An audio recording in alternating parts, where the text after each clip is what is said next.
लेकिन SMC smart money concept वो है, जैसे कि हम मानते हैं कि मार्केट के अंदर दो किस्म के बायर और सेलर होते हैं। एक होते हैं रिटेलर्स और एक होते हैं स्मार्ट मनी ट्रेडर्स।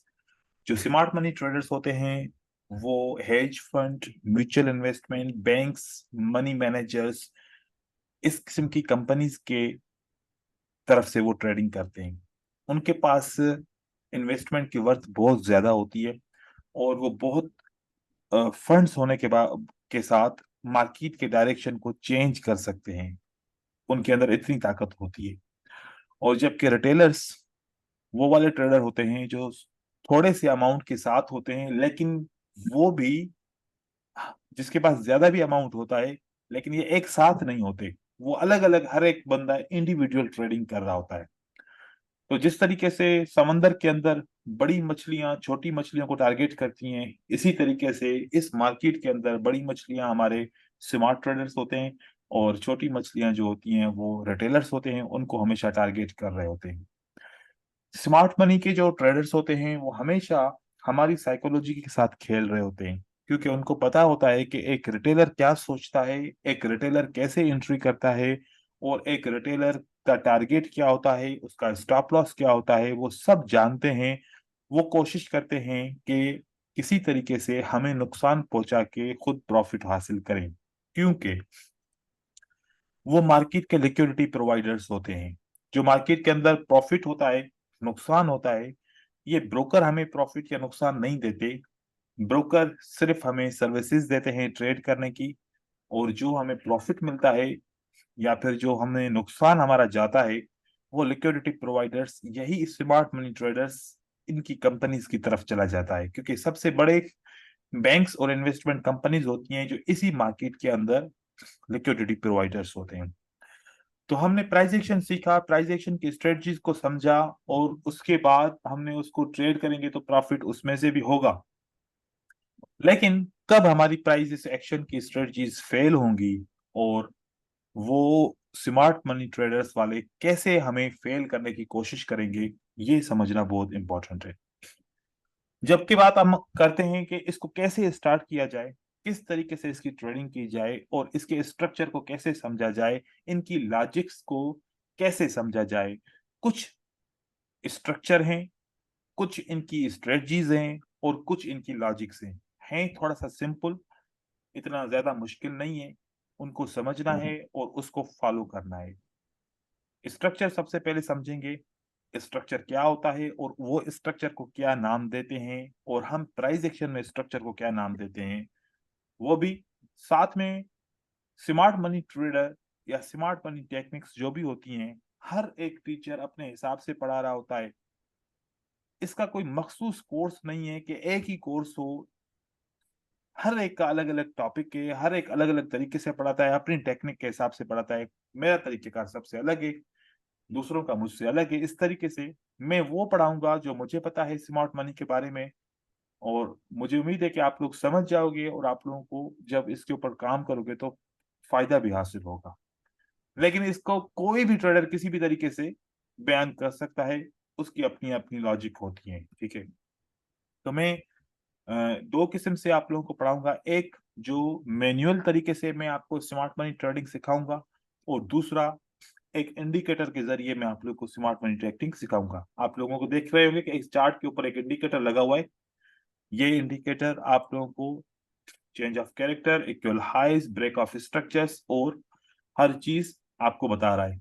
जैसे कि आप देखें कि हर एक बंदे की या हर एक मेंटर की अलग अप्रोच होती है स्मार्ट मनी टेक्निक की कोर्स के ऊपर। तो इनकी टेक्निक कुछ डिफरेंट है, और जो मैं टेक्निक पढ़ाऊंगा वो थोड़ी सी डिफरेंट है। बहुत ज्यादा मैच करती हैं, लेकिन कुछ कुछ जगह पे कहीं कहीं पर ये डिफरेंट होती हैं। इसके कुछ इंडिकेटर के अंदर लॉजिक डिफरेंट है जो हमारी लॉजिक के साथ मैच नहीं करेंगे, तो आप लोगों को सब पता होना चाहिए, ठीक है। चलते हैं, अभी हम स्ट्रक्चर से स्टार्ट करते हैं। अब स्ट्रक्चर की बात करते हैं, तो एक बेसिक स्ट्रक्चर होता है मार्केट का, प्राइस एक्शन के अंदर भी। वो जो बेसिक स्ट्रक्चर होता है वो जिगजैग होता है। अब हम इस जिगजैग को देखें कि इसका एक ये पॉइंट है, एक ये पॉइंट है, एक ये पॉइंट है और एक ये पॉइंट है, या फिर एक जिगजैग इस तरीके से ऊपर की तरफ जा रहा है, तो इसका एक ये पॉइंट है, एक ये पॉइंट है, एक ये पॉइंट है और एक ये पॉइंट है। जिगजैग बेसिक स्ट्रक्चर होता है। अब जिगजैग के अंदर ये वाला जो पॉइंट है, ये वाला, इसको स्मार्ट मनी के अंदर बोलते हैं दैट इज इंटरनल स्ट्रक्चर। इसको बोलते हैं इंटरनल स्ट्रक्चर। इसका नाम लिख सकते हैं हम यहां पर, इसको हम बोलते हैं इंटरनल स्ट्रक्चर, और यहां पर भी इसको हम बोलते हैं इंटरनल स्ट्रक्चर। अभी हम इसको इंटरनल स्ट्रक्चर बोल रहे हैं, आगे चल के इसका नाम दूसरा भी रखेंगे हम, लेकिन इंटरनल स्ट्रक्चर जब हमें low and lower low, lower high and higher low, ये स्ट्रक्चर कंफर्म करने के लिए हमें ये बेसिक स्ट्रक्चर चाहिए होता है। जब एक वेव आती है, इस इंटरनल स्ट्रक्चर को ब्रेक करती है, तो यहां पर जो लो है वो कंफर्म हो जाता है। इंटरनल स्ट्रक्चर ब्रेक होते ही यहां पर एक लो होता है, वो कंफर्म हो जाता है। जब तक इंटरनल स्ट्रक्चर ब्रेक ना हो, फॉर एग्जांपल, तब तक लो कंफर्म नहीं होता। मैं यहां पर आपको एक स्ट्रक्चर के साथ बताऊं कि अगर यहां पर एक जिगजैग बना, यहां पर दूसरा जिगजैग बना, साथ में तीसरा जिगजैग बना, इंटरनल स्ट्रक्चर हमारे एक ये थे जो ब्रेक नहीं हुए, ये हैं जो ब्रेक नहीं हुए, ये हैं जो ब्रेक नहीं हुए। अगर इनमें से कोई भी इंटरनल स्ट्रक्चर ब्रेक नहीं होता, तो ये भी लो नहीं है, ये भी लो नहीं है, ये भी लो नहीं माना जाता स्मार्ट मनी टेक्निक के अंदर। स्मार्ट मनी टेक्निक के अंदर लो तब माना जाता है जब first time internal structure breakout होता है ऊपर की तरफ, वो विक से ब्रेकआउट हो जाए या फिर बॉडी के साथ ब्रेकआउट हो जाए। दोनों सूरतों में हम फिर मानते हैं कि अब जो हमारा इन पूरे लोस के अंदर लो बना, तो वो ये यही लो है, इससे ऊपर वाला कोई भी लो नहीं है। स्मार्ट मनी में ऐसे माना जाता है। जबकि प्राइस एक्शन में इसको लो माना जाता है, इसको लोअर हाई माना जाता है, इसको लोअर लो, इसको लोअर हाई, इसको लोअर लो, इसको लोअर हाई, इसको लोअर लो, ऐसे माना जाता है। लेकिन स्मार्ट मनी के अंदर थोड़ी टेक्निक डिफरेंट होती है। स्मार्ट मनी बोलता है कि वो वाली वेव लो बनेगी जो इंटरनल स्ट्रक्चर को ब्रेकआउट करेगी। तो यहां पर इंटरनल स्ट्रक्चर ब्रेकआउट होता है, तो चाहे वो विक से ब्रेकआउट हो जाए, चाहे वो बॉडी से ब्रेकआउट हो जाए, दोनों सूरतों में ये लो काउंट होता है। फिर अब जब लो काउंट हुआ, तो उसके साथ एक लोअर हाई, वो कैसे काउंट होगा? जैसे कि इंटरनल स्ट्रक्चर ब्रेक हुआ तो लो कंफर्म हुआ, इसी तरीके से जब एक्सटर्नल स्ट्रक्चर बनेगा और वो ब्रेक होगा, तो हमारा लोअर हाई काउंट होगा। एक्सटर्नल स्ट्रक्चर, ये जो लो वाला पॉइंट है, इसी को हम एक्सटर्नल स्ट्रक्चर भी बोलते हैं। सेम इसी पॉइंट को बोलते हैं एक्सटर्नल स्ट्रक्चर। जैसे उसको एक्सटर्नल इंटरनल स्ट्रक्चर बोलते हैं, इसको एक्सटर्नल स्ट्रक्चर, और साथ में लो भी बोलते हैं क्योंकि ये कंफर्म हो गया प्राइस का। और जिसको इंटरनल स्ट्रक्चर बोलते हैं, हम इसी को साथ में इंड्यूसमेंट भी बोलते हैं। इंड्यूसमेंट एक पॉइंट होती है जहां पर एक एक स्ट्रक्चर कंफर्म करने के लिए मार्केट फर्स्ट टाइम आती है। हम इसको इंड्यूसमेंट भी बोलते हैं, इंटरनल स्ट्रक्चर भी बोलते हैं। अब जैसे इंड्यूसमेंट या इंटरनल स्ट्रक्चर ब्रेक हुआ तो लो कंफर्म हुआ, इसी तरीके से अगर मैं इसी लो के ऊपर लाइन लगाऊं और ये लो किसी भी तरीके से प्राइस चाहे जिगजैग बना के आ जाए, कैसे भी करके आ जाए, और इसको अगर ब्रेकआउट बाय बॉडी, ये ब्रेकआउट बाय विक और बॉडी, ऊपर वाला जो इंटरनल स्ट्रक्चर है ब्रेक बाय विक और बॉडी, दोनों काउंट किया जाएगा। लेकिन जो एक्सटर्नल स्ट्रक्चर का ब्रेकआउट होता है, वो हमेशा बॉडी के साथ जब ब्रेक होगा, only break with body, only break with body. जब ये ब्रेकआउट हो जाएगा तो फिर हमारी दो चीजें कंफर्म हो जाएंगी। कौन सी चीजें? दो। एक ये कंफर्म होगा कि ये वाला जो हाईएस्ट पॉइंट है ये हमारे लिए लोअर हाई होगा, और ये जो ब्रेक होने के साथ ही लोअर हाई कंफर्म हो गया, और जब ये लो ब्रेकआउट होगा तो साथ में हम इसको बोलेंगे that is a BOS which is called the break of structure. मतलब कि जब एक्सटर्नल स्ट्रक्चर ब्रेक होता है तो हम इसको BOS बोलते हैं। BOS का मतलब होता है कि ब्रेक ऑफ स्ट्रक्चर, क्योंकि ये एक्सटर्नल स्ट्रक्चर है तो हम इसको ब्रेक ऑफ स्ट्रक्चर बोलते हैं। तो जैसे ही लोअर हाई कंफर्म हो जाता है तो लोअर हाई के ऊपर जो बियरिश का पैटर्न होता है उसी बियरिश के पैटर्न के साथ हम एक सप्लाई की लाइन, सप्लाई की जोन लगा सकते हैं। साथ साथ में लोअर हाई जैसे ही बनता है तो बनते ही इसके अंदर एक सप्लाई बन जाती है जिसको हम ड्रॉ कर सकते हैं और आने वाले वक्त में हम ट्रेड भी कर सकते हैं। तो ये सप्लाई बन जाता है, और अगर डिमांड के लिए होगा तो डिमांड बन जाएगा। तो याद रखें हमने क्या देखा, कितने स्टेप्स हुए, उन स्टेप्स को एक दफा दोबारा दोहराते हैं। सबसे पहले हमें क्या मिला? हमें एक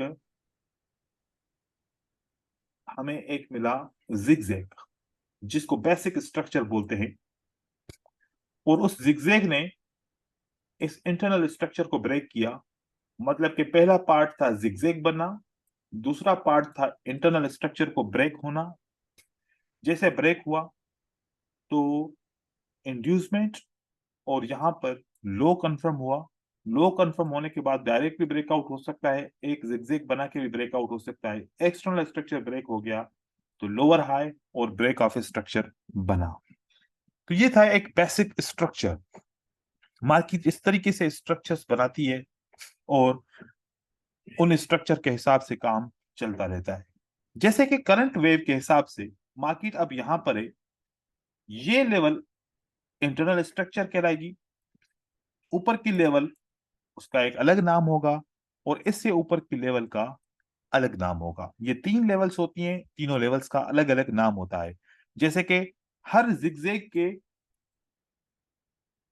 इसका इंड्यूसमेंट नाम है, और यहां पर अगर जिगजैग बनता है इसका इंजीनियरिंग लिक्विडिटी नाम है, और जो यहां पर लेवल बनता है इसको हम पॉइंट ऑफ इंटरेस्ट बोलते हैं। तो पहली लेवल इंड्यूसमेंट होती है, दूसरी लेवल इंजीनियरिंग लिक्विडिटी होती है, तो तीसरी लेवल हमारी पॉइंट ऑफ इंटरेस्ट होती है। इस तरीके से प्राइस बढ़ती आएगी। जब यहां से और नीचे आएगी तो ये इंड्यूसमेंट हो जाएगा, ये इंजीनियरिंग लिक्विडिटी हो जाएगा, पॉइंट ऑफ इंटरेस्ट वही रहेगा जो सबसे स्टार्ट हुआ मार्केट जहां से। फिर ये भी इंजीनियरिंग लिक्विडिटी इसको बोलेंगे। इंजीनियरिंग लिक्विडिटी एक दफा, दो दफा, तीन दफा, चार दफा, पांच दफा बन सकती है। पॉइंट ऑफ इंटरेस्ट एक ही दफा बनेगा। इंड्यूसमेंट जितने लोस लोअर हाइज बनते जाएंगे उसके हिसाब से इंड्यूसमेंट नीचे कवर कर दी जाएगी। तो इस स्ट्रक्चर के हिसाब से अगर देखा जाए तो जब मार्केट चलती है तो मार्केट इस तरीके से वेव्स बना रही होती है और ऐसे स्ट्रक्चर बनते हैं। एक मैं स्ट्रक्चर डाउन ट्रेंड का बनाता हूं जिसमें आप देखेंगे कि मार्केट ने जिगजैग बनाया, इंटरनल को ब्रेक किया, उसके बाद एक्सटर्नल स्ट्रक्चर ब्रेक किया, मार्केट नीचे आई, फिर ऊपर की तरफ गई, फिर यहाँ पर दोबारा मार्केट नीचे आती है, फिर ऊपर की तरफ जाती है, उसके बाद फिर इंटरनल स्ट्रक्चर ब्रेक होता है, फिर मार्केट आके एक्सटर्नल स्ट्रक्चर को ब्रेक करती है। तो यहाँ पर अगर देखें कितनी बार इंटरनल स्ट्रक्चर ब्रेक होता है उतनी बार आपका लो बना। यहाँ पर तीन दफा इंटरनल स्ट्रक्चर ब्रेक हुआ तो तीन बार आपका एक ये लो बना, एक ये लो बना, और एक ये लो, कंफर्म लो इसको बोलते हैं, ये बना। इसी तरीके से तीन लोअर हाई बने, ये भी लोअर हाई बना, ये भी लोअर हाई बना। इसी तरीके से तीन आपके ब्रेक ऑफ स्ट्रक्चर बने, एक ये ब्रेक ऑफ स्ट्रक्चर बना, एक ये ब्रेक ऑफ स्ट्रक्चर बना, और साथ में एक ये ब्रेक ऑफ स्ट्रक्चर बना। ये होता है सिंपल स्ट्रक्चर। इस स्ट्रक्चर के अंदर कोई एक आपको पॉइंट जो समझ में ना आई तो फिर मैं आगे चलूं, सवाल पूछ सकते हैं, क्योंकि आगे चल के आपको बनाना भी है साथ में चार्ट के ऊपर भी, वहां पर मैं आपको बताऊंगा। लेकिन यहाँ पर स्ट्रक्चर के साथ आपको कोई कंफ्यूजन है तो क्लियर कीजिए।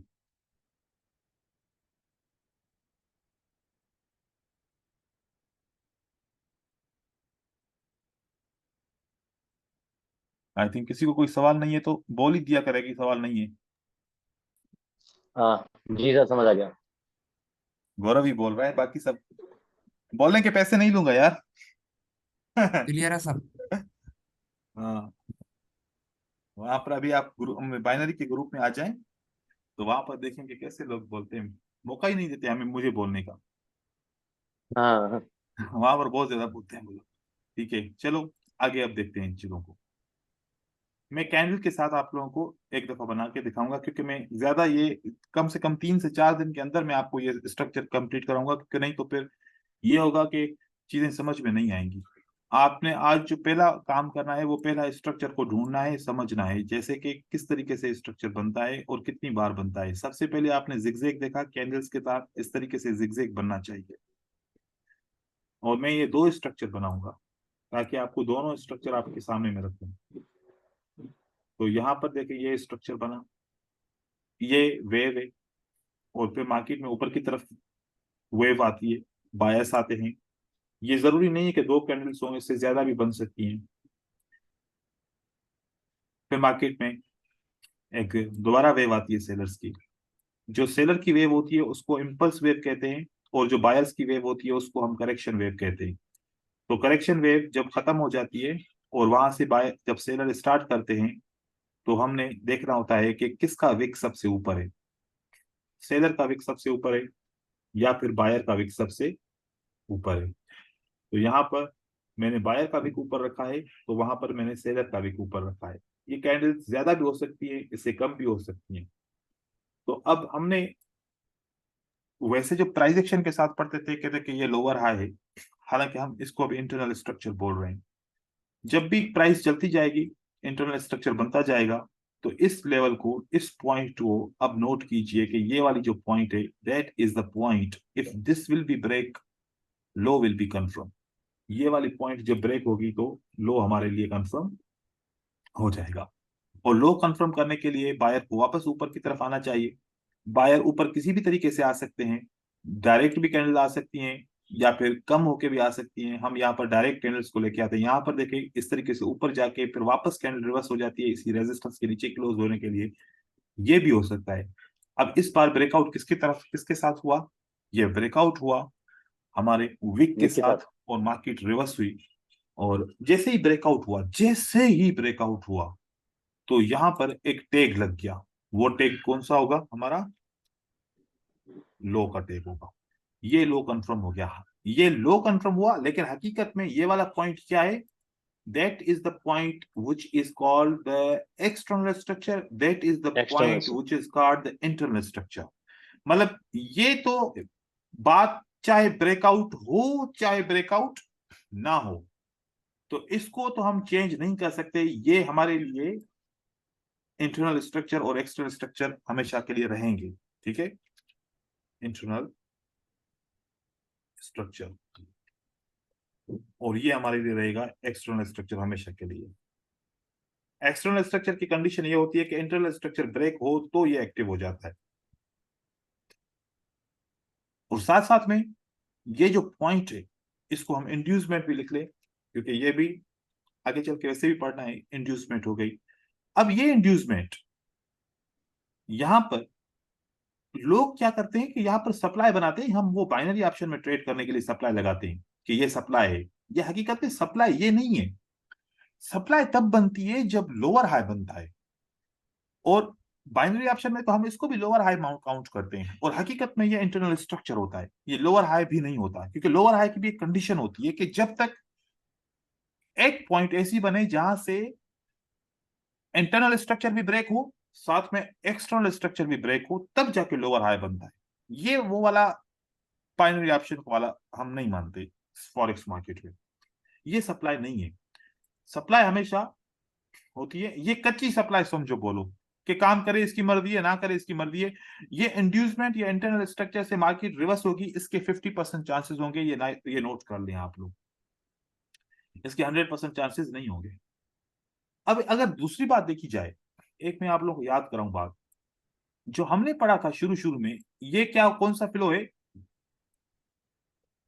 ये हमारे लिए आर्डर फ्लो है। ये कौन सा फ्लो है? एक आर्डर ऑर्डर फ्लो। फ्लो। और ऑर्डर फ्लो हमारा सेलर का ऑर्डर फ्लो है।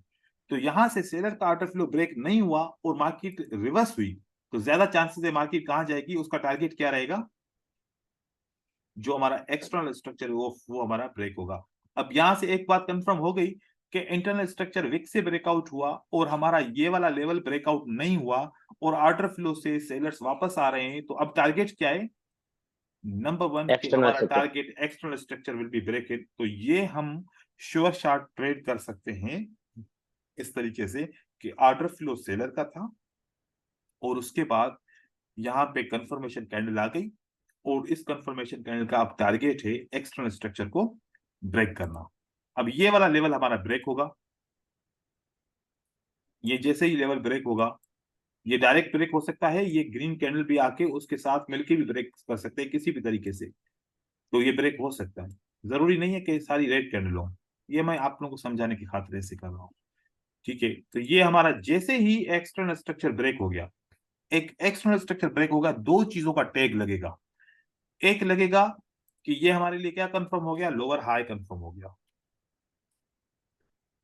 और दूसरा टैग क्या लगेगा, ये हमारे लिए ये लेवल जो ब्रेकआउट हुई, ये जो एक्सटर्नल स्ट्रक्चर लो जो ब्रेकआउट हुआ, इसको हो गया बीओएस। बीओएस क्यों बोलते हैं इसको, बीओएस का मतलब होता है कि the trend will continue. BOS is a sign of continuation of trend. BOS जब भी होता है तो ट्रेंड क्या करता है, कंटिन्यू करता है। ठीक है, तो ये कंटिन्यू हो गया। अब मार्केट ने एक नया ऑर्डर फ्लो बना लिया, चाहे तो मार्केट कंटिन्यू करे, अगर स्ट्रांग होगी मार्केट तो एकदम से कंटिन्यू करेगी, इसको टेस्ट करके मार्केट कंटिन्यू लगातार कर सकती है, दैट इज पॉसिबल। फिर मार्केट वापस ऊपर भी जा सकती है। यहां से अगर मार्केट चाहे तो इसी ऑर्डर फ्लो में से किसी भी जगह पे वापस आ जाए, अगर मार्केट चाहे तो इस सप्लाई की लेवल पे भी जा सकती है। अगर सप्लाई टेस्ट नहीं हुई, that supply if it is not tested, किसी वक्त भी ये टेस्ट हो सकती है। जरूरी नहीं है कि मार्केट को वापस आना है इस ब्रेक ऑफ स्ट्रक्चर के बाद और सप्लाई को टेस्ट करना है फिर मार्केट गिरेगी, ये जरूरी बिल्कुल भी नहीं है। कभी होगी, कभी नहीं होगी, कभी यहां से ही छोटी सी करेक्शन आएगी, क्योंकि ये भी तो एक ऑर्डर फ्लो ही है ना सेलर का। तो यहां से अगर सेलर आ जाए तो मार्केट को यहां से नीचे की तरफ लेके जाएंगे, और जैसे नीचे की तरफ लेके जाएंगे, याद रखो अगर ये लेके गए और अगर ये प्राइस ने पिछली प्राइस से लो बनाया, जैसे ही लो बनाया तो अगेन एक हमारा स्ट्रक्चर बन जाएगा जिसको हम बोलेंगे कि that is a internal structure again. अब ये इंटरनल स्ट्रक्चर ब्रेक होगा बाय विक और बाय बॉडी, तो ये हमारा लो कंफर्म होगा। तो अब इसको हम लो नहीं मानते, ना ही इसको लो, हालांकि ये लो है, इसको ऐसे बोल सकते हैं that is unconfirmed low, that is not a confirmed low. Confirm दो। बाकी जब ये वाला हमारे यहां पर ब्रेकआउट बाय द बॉडी हुआ, breakout by the body. Body हुआ, तो ये खतरनाक होता है, ये रिवर्स नहीं करेगा। वजह रिवर्स ना करने की, या रिवर्स करेगा तो ये फेल हो जाएगा। मैं आपको बताऊं ये क्यों, क्योंकि अब फ्लो किसका चेंज हो गया, बायर्स का। बायर का चेंज हो गया। अब मार्केट वापस आएगी, 80% आएगी मार्केट, क्या आएगी, कितना फीसद आएगी, 80%। 80%। 80% मार्केट वापस आएगी। और जब ये ब्रेकआउट बाय बॉडी हो जाता है ना, तो ज्यादातर चांसेस किसके होते हैं कि ये चांसेस होते हैं चेंज ऑफ कैरेक्टर है। कैरेक्टर। मैंने जो देखा है कि ये चेंज ऑफ कैरेक्टर की साइन होती है अगर बॉडी के साथ ब्रेकआउट हो जाए, राइट। फिर मार्केट 80% के लिए नीचे आएगी, कितना, 80%। अगर 80% से ज्यादा हो गई, इसको दोबारा ब्रेकआउट कर लिया, तो फिर ये ऑटोमेटिकली हम इसको चेंज ऑफ कैरेक्टर हटा के इसको इंटरनल स्ट्रक्चर बोल देंगे। क्या बोलेंगे इसको फिर हम, इंटरनल स्ट्रक्चर। और अगर इंटरनल स्ट्रक्चर। 80% से ये वापस हो गई तो ये हमारे लिए चेंज ऑफ कैरेक्टर रहेगा। ठीक है, तो चेंज ऑफ कैरेक्टर भी एक पॉइंट होती है। अगर बॉडी ब्रेकआउट हो गई और मार्केट वापस आती है और 80% से मार्केट रिवर्स नहीं करती और मार्केट वापस ऐसे आ जाती है कि ये नीचे ब्रेकआउट हो गया, तो अब ये जो चेंज ऑफ कैरेक्टर मैंने लिखा था ये मिट जाएगा। यहां पर फिर वापस क्या हो जाएगा, इंटरनल स्ट्रक्चर। क्या हो जाएगा यहां पर, इंटरनल स्ट्रक्चर और ये इंड्यूसमेंट। चेंजेबल होगा। ठीक है, इंटरनल स्ट्रक्चर वापस हो गया, जी। और नीचे वाला क्या बन जाएगा, लो बन जाएगा, और कंफर्म लो। कंफर्म लो बन जाएगा, और साथ में इसको एक्सटर्नल स्ट्रक्चर बोलेंगे और बीओएस बोलेंगे, एक्सटर्नल स्ट्रक्चर और हमारा बीओएस हो जाएगा। ठीक है, तो देखो कि कंडीशन आपके सामने है। अगर 80% से मार्केट वापस ऊपर चली जाती तो ये हमारा क्या होता, चेंज ऑफ कैरेक्टर होता, क्योंकि सबसे प्रॉब्लम होती है कि चेंज ऑफ कैरेक्टर समझ में नहीं आता। तो चेंज ऑफ कैरेक्टर अगर 80% से मार्केट ऊपर की तरफ चली जाती, फिर हमें अब जब नीचे आ गई मार्केट, तो ये फिर ये भी फ्लो खत्म हो गया। यहां से मार्केट ने नीचे ब्रेकआउट कर दिया तो ये पॉसिबल है। ठीक है, ये अगर हो गया, ये ब्रेकआउट हो गया, तो ये लो एक्सटर्नल स्ट्रक्चर। अगर ये ना होता तो फिर हमें उसको चेंज ऑफ कैरेक्टर बोलते हैं। जी बोले। सर वो change of character internal structure वो ब्रेक होने के बाद में कहते हैं, या लाइक लोअर है या हायर लो सर, लाइक क्योंकि इसमें आप बोल रहे हैं इंटरनल स्ट्रक्चर ब्रेक होने के बाद चेंज ऑफ कैरेक्टर मान सकते हैं ना सर, वो रेगुलर देखो, जैसा। जब चेंज ऑफ कैरेक्टर बनना होगा ना, तो फिर क्या हाँ होगा, ये ब्रेकआउट हुआ ना। अब यहाँ पर, हाँ यहाँ तक बात समझो, क्योंकि यहाँ पर ये से correct, सबसे मुश्किल होता है और इसमें सब कंफ्यूज होते हैं। ठीक है, हाँ अब यहां से जैसे ब्रेकआउट हुआ, अब हम सोच रहे हैं कि ये इंटरनल स्ट्रक्चर ब्रेकआउट हुआ है करेक्ट, या फिर ये चेंज ऑफ कैरेक्टर बनेगा, पता नहीं है। लेकिन हाँ करेक्ट लेकिन सर, लेकिन इंटरनल स्ट्रक्चर ब्रेकआउट हो गया, तो ये तो कंफर्म है कि क्या ब्रेकआउट हुआ है, इंटरनल स्ट्रक्चर ब्रेकआउट हो गया, राइट। करेक्ट अब हमने ये कंफर्म करना है कि ये इंड्यूसमेंट है या फिर ये चेंज ऑफ कैरेक्टर है। इंटरनल स्ट्रक्चर करेक्ट तो हर सूरत में होगा ना। ठीक है, करेक्ट, इंटरनल स्ट्रक्चर तो हर सूरत में है। अब हमारा सवाल क्या है कि दैट इज इंड्यूसमेंट। अगर इंड्यूसमेंट है तो फिर और मार्केट चेंज, सेल के लिए जाएगी, या फिर हाँ दैट हाँ is change of change of character. Character. अब इन हाँ दो चीजों से हमें कंफर्म करना है कि अभी कुछ कंफर्म नहीं है। अभी तक हम इसको मानते हैं कि ये एक इंटरनल स्ट्रक्चर है, क्योंकि इंटरनल स्ट्रक्चर ब्रेक होते ही लो तो कंफर्म हो गया ऑटोमेटिकली। ठीक है, लो करेक्ट कंफर्म हुआ करेक्ट और एक्सटर्नल स्ट्रक्चर कंफर्म हुआ, लेकिन बीओएस कंफर्म नहीं हुआ, क्योंकि बीओएस तो अभी ब्रेकआउट हुआ ही नहीं है। करेक्ट, अब ये पता नहीं है कि ये इंड्यूसमेंट है या फिर ये एक चेंज ऑफ कैरेक्टर है। इंड्यूसमेंट होगा तो मार्केट नीचे की तरफ आ जाएगी, राइट। और करेक्ट जैसे ही एक्सटर्नल स्ट्रक्चर ब्रेक होगा तो हम मानेंगे कि भाई ये चेंज ऑफ कैरेक्टर नहीं था, ये इंड्यूसमेंट था। और अगर करेक्ट, मार्केट नीचे आई और ये एक्सटर्नल स्ट्रक्चर ब्रेक नहीं हुआ, अब मार्केट नीचे हाँ आती है। अभी तक कंफर्म नहीं है कि क्या होगा। ठीक है, और इसके ऊपर हम करेक्ट, ट्रेड भी नहीं कर रहे। ये पता है कि हाँ 80% तक मार्केट नीचे आएगी। ठीक है, करेक्ट और करेक्ट, यहां से मार्केट नीचे की तरफ आई और आई, और यहाँ पर 80% मार्केट नीचे आ गई। हाँ जैसे हाँ ही आ गई तो हमने देखा कि हाँ यहाँ पर किसी तरीके से बायस ने एंट्री की। हाँ हाँ बायस की एंट्री हो गई, लो तो कंफर्म हो गया, क्योंकि लो तो जब ट्रेंड चेंज होगा तो ऑटोमेटिकली आखिरी लो तो कंफर्म होगा, क्योंकि इंटरनल स्ट्रक्चर ब्रेक हो गया। अब यहां से करेक्ट, मार्केट ऊपर की तरफ गई और यूं जा रही है, यूं जा रही है। जब ये लेवल ब्रेक हो जाएगी ना, हाँ हाँ जब ये लेवल अगर ब्रेकआउट हो गई बाय बॉडी, बाय हाँ हाँ बॉडी, बाय बॉडी। बॉडी, तो अब हमारे पास दो ऑप्शन थे, इंड्यूसमेंट है ये वाली इंटरनल स्ट्रक्चर, या चेंज ऑफ कैरेक्टर है। तो मैं अब यहां पर लिख दूंगा कि that is the change of character, that is the change of change of character. Character. Okay क्योंकि एक्सटर्नल हाँ ब्रेकआउट नहीं हुआ। एक्सटर्नल ब्रेकआउट करेक्ट, होता तो मैं बोलता कि ये था हमारा इंड्यूसमेंट। इंड्यूसमेंट है। ये 80% हाँ से रिवर्स कर गया। तो क्योंकि मैंने देखा कि भाई यहां पर मैं क्यों श्योर हूं कि ये चेंज ऑफ कैरेक्टर नहीं है, क्योंकि ब्रेकआउट बाय विक हुआ है। ब्रेकआउट बाय विक करेक्ट हुआ तो ये तो 100% श्योर एक इंड्यूसमेंट है, राइट। करेक्ट और यहां करेक्ट, पर नहीं हुआ, हाँ बाय बॉडी हाँ हुआ, तो यहां पर बॉडी ब्रेक होगा तो चेंज ऑफ कैरेक्टर के चांसेस भी उतने ही होंगे जितने इंड्यूसमेंट के होंगे। मतलब 50% चांस होंगे चेंज ऑफ कैरेक्टर के, तो 50% चांस होंगे इंड्यूसमेंट के। तो यहां से करेक्ट, मार्केट ने ऊपर की तरफ लेके गई तो चेंज ऑफ कैरेक्टर है। अब मार्केट ऊपर की तरफ गई, इसको बीओएस कुछ लोग बोलते हैं, हम नहीं बोलते, क्योंकि एक इंटरनल स्ट्रक्चर ब्रेकआउट नहीं हुआ। क्योंकि एक नहीं बीओएस हुआ। बनाने के लिए एक नया इंटरनल स्ट्रक्चर होता है, कि जैसे कि ये जिगजैग कंप्लीट हुआ। कौन सा जिगजैग हाँ कंप्लीट हुआ, एक ये हमारे पास जिगजैग कंप्लीट हुआ,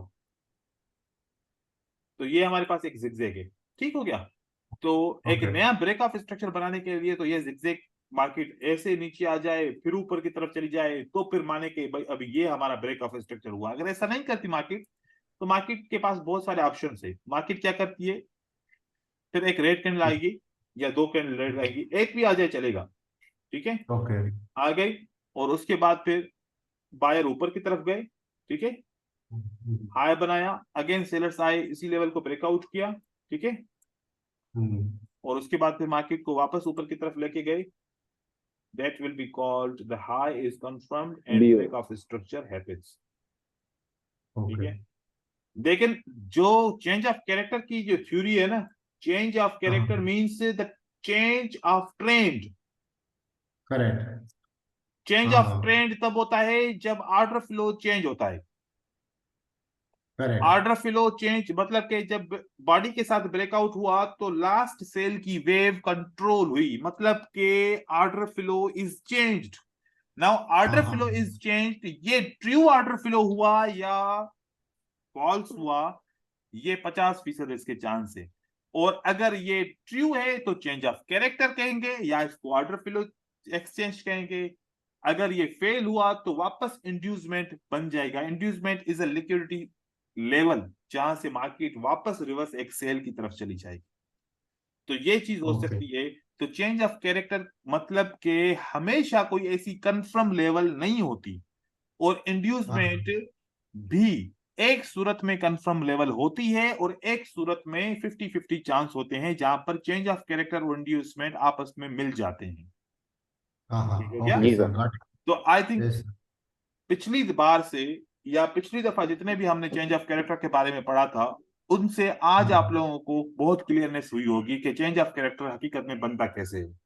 ठीक है। हाँ यस सर, ये बहुत जी बहुत सर। इसमें मेरा डाउट था, क्योंकि मैं हम्म, ऑलवेज समझा था कि एक्सटर्नल स्ट्रक्चर ब्रेक होने के बाद ही कैरेक्टर चेंज होगा। जी, क्योंकि जब बॉडी के साथ ब्रेकआउट हो गया ना, तो इट मींस हाँ that is a sign it is possible the change of character can be happen। और अगर हाँ मैं इसको। इंडिकेटर, अब मैं यहां पर मैं इसको मिटाऊंगा, यहां पर मैंने सेव किया, 2 दफा सेव किया, ये हाँ पिक्चर सेव है। अब मैं यहां पर जब इसको हाँ मिटाऊंगा, मैं आपको इंडिकेटर के पास लेके जाऊं ना, तो इंडिकेटर देखो जब भी लेवल ब्रेकआउट होती है ना, तब वो चेंज ऑफ कैरेक्टर दिखाता है। देखा करेक्ट कि यहां पर करेक्ट ये बाय ब्रेकआउट हुआ है तो इसने करेक्ट। दिखाया, हाँ यहां पर ब्रेकआउट हुआ तो चेंज ऑफ कैरेक्टर दिखाया, यहां पर हाँ ब्रेकआउट हुआ बाय बॉडी तो चेंज ऑफ कैरेक्टर दिखाया, यहां पर बाय ब्रेकआउट बॉडी होता है तो चेंज ऑफ कैरेक्टर। देखो कि जब भी बॉडी के साथ ब्रेकआउट होता है तो वो चेंज ऑफ कैरेक्टर दिखाता है, और विदाउट बॉडी करेक्ट नहीं। देखो कि ये देखो चेंज ऑफ कैरेक्टर वो कहां तक लाइन को खींच के गया, जहां पर बॉडी ने ब्रेक किया है, विक के साथ करेक्ट इसने नहीं जोड़ा। देखा आपने, ये उसने करेक्ट। बॉडी के साथ गया है, जब बॉडी ब्रेक हुई तो मतलब चेंज ऑफ कैरेक्टर हो गया। यहां पर समझ देखो गया कि सर। इसके विक के साथ नहीं है, इसने बॉडी को चेक किया, बॉडी ब्रेक हुई तो चेंज ऑफ कैरेक्टर इसने दे दिया। मतलब कि जब बॉडी ब्रेक होती है ना, फिर 50% चांस होते हैं कि चेंज ऑफ कैरेक्टर बनेगा और 50% चांस होते हैं कि इंड्यूसमेंट बनेगी। ठीक हो ठीक है गया। सर। समरी के लिए, जब भी इंड्यूसमेंट फेल होता है, हम हाँ समझ सकते हैं अभी चेंज ऑफ कैरेक्टर हो गया, राइट। बिल्कुल, आप उस पे एक कंफर्मेशन होगी कि बॉडी का ब्रेकआउट होगा। ठीक है। हाँ सेकेंड टाइम, ओके। मतलब के देखो कि यूं समझो कि अगर बॉडी ब्रेकआउट हुई है ना, तो 70% चांसेस है चेंज ऑफ कैरेक्टर के और 20% 30% चांसेस है इंड्यूसमेंट के, यूं समझ लीजिए आप। ठीक है। हाँ ओके सर। तो ऐसा ओके आप समझ लीजिए, क्योंकि यहां पर अच्छा चेंज ऑफ कैरेक्टर भी बार बार फेल होगा, यहां पर बहुत दफा फेल हुआ है, ऐसा नहीं है कि नहीं हुआ। हाँ अब हम हाँ यहां से हाँ देखेंगे कि अगर चेंज ऑफ कैरेक्टर फेल हुआ, अगर मतलब कि मानो कि ये चेंज ऑफ कैरेक्टर बना, मैंने यहां पर हाँ। देखा कि भाई चेंज ऑफ कैरेक्टर बन गया, तो किसने क्या किया, किसने ऑर्डर फ्लो बनाया, बायर ने बनाया है ना। तो करेक्ट बायर ने इस फेलर को इसको किया, क्या ये लेवल ब्रेक हुई, नहीं हुई, इसका मतलब कि चेंज ऑफ कैरेक्टर फेल होने वाला है आपका, चेंज ऑफ ठीक कैरेक्टर है। आपका फेल होने वाला है। फिर हाँ, नीचे का चेंज ऑफ कैरेक्टर, अगर एक चेंज ऑफ कैरेक्टर फेल होता है ना, तो अगला आप चेंज ऑफ कैरेक्टर देखो वो काम करता है। एक चेंज ऑफ करेक्ट। कैरेक्टर अगर फेल होता है ना, तो अगला चेंज ऑफ हाँ, कैरेक्टर काम करता है। ये डायरेक्ट ठीक है इसने सर। फेल नहीं किया, काम किया। अब यहां पर देखो कि अगर ये चेंज ऑफ कैरेक्टर फेल हुआ तो यहां पर ये इसको लेके आया मार्केट में, ये भी फेल हुआ तो अगला चेंज ऑफ कैरेक्टर ने काम किया। यहां पर देखो करेक्ट। चेंज ऑफ कैरेक्टर ने काम किया, ये चेंज ऑफ कैरेक्टर फेल हुआ तो अगले ने काम किया, अगर अगला भी फेल हुआ तो इस वाले ने काम किया, मार्केट यहां तक लेके आया। फिर चेंज ऑफ कैरेक्टर मार्केट को ऊपर की तरफ लेके जाता है। यहाँ पर बहुत डिफरेंट टाइम फ्रेम के चेंज ऑफ कैरेक्टर लगे हुए हैं, तो इसके ऊपर हम अभी डिस्कस डिटेल में करेंगे आहिस्ता आहिस्ता। मैं चाह रहा हूँ कि इस स्ट्रक्चर को, एसएमसी के स्ट्रक्चर को इस बार में अच्छी तरीके से आप लोगों को बाकायदा समझा दूं, ताकि आप लोगों को इसमें गुंजाइश ना रहे कोई भी। क्योंकि हाँ सर। जी सर। तो आज चेंज ऑफ कैरेक्टर की मैं पॉइंट जो मैंने बताई है ना, तो ये पहले मैंने कभी आप लोगों से डिस्कस नहीं की थी, ठीक है। यस सर, यस सर, असल में सर। Yes, sir. सर और एक क्वेश्चन है हम्म, सर। जब भी लाइक इंटरनल स्ट्रक्चर विक से भी नहीं क्रॉस हुआ, लेकिन एम पैटर्न जैसा बना के लो को ब्रेक हो गया था, उसको भी हम सप्लाई समझ सकते हैं सर? हाँ, अगर लो ब्रेक कर दिया तो सप्लाई समझेंगे उसको। सर जैसे कि लाइक इंटरनल स्ट्रक्चर को वो विक से भी क्रॉस नहीं हुआ, बॉडी से भी क्रॉस नहीं हुआ, तो फिर तो नहीं बट मानेंगे, लेकिन फिर नहीं मानेंगे। बट वो लो ब्रेक हो गया। भले लो, ऐसे लो ब्रेक हो गया तो ये सप्लाई नहीं है। That is not a confirm lower high, ये कंफर्म डबल है ही टॉप, नहीं। Double top sir, double top. भले ये एक बराबर ही क्यों ना हो जाए, जब बराबर ही हो जाए तब भी सप्लाई नहीं है, हाँ हाँ, ओके ओके, तब भी सब लाइन वो तब नीचे भी गया नहीं तो है। भी। सप्लाई का रूल है, सप्लाई का हाँ, रूल है, डिमांड का भी रूल है, इसी तरीके से सप्लाई का भी रूल है। ओके सर, थैंक यू बाकी सर, थैंक ऐसे ऐसे आप एज ए मतलब कि प्राइस एक्शन के हिसाब से आप उसको मान सकते हो, ऐसा नहीं है कि नहीं मान यू। सकते, क्योंकि एक प्राइस एक्शन के हिसाब से ऑर्डर ब्लॉक उसको मान सकते हो। लेकिन मतलब कि हाँ, एसएमसी का अगर बोलो कि सप्लाई एंड डिमांड, तो एसएमसी का वो सप्लाई एंड डिमांड नहीं रहेगा। नहीं वो रहेगा, मतलब ओके। प्राइस एक्शन का आपको सप्लाई एंड डिमांड रह सकता है। आप मतलब कि ऐसे ऐसे मानो तो ये काम कर भी सकता है, नहीं भी कर सकता, लेकिन हाँ, ये प्राइस एक्शन का रहेगा जिस तरीके से हम मानते हैं, ठीक है।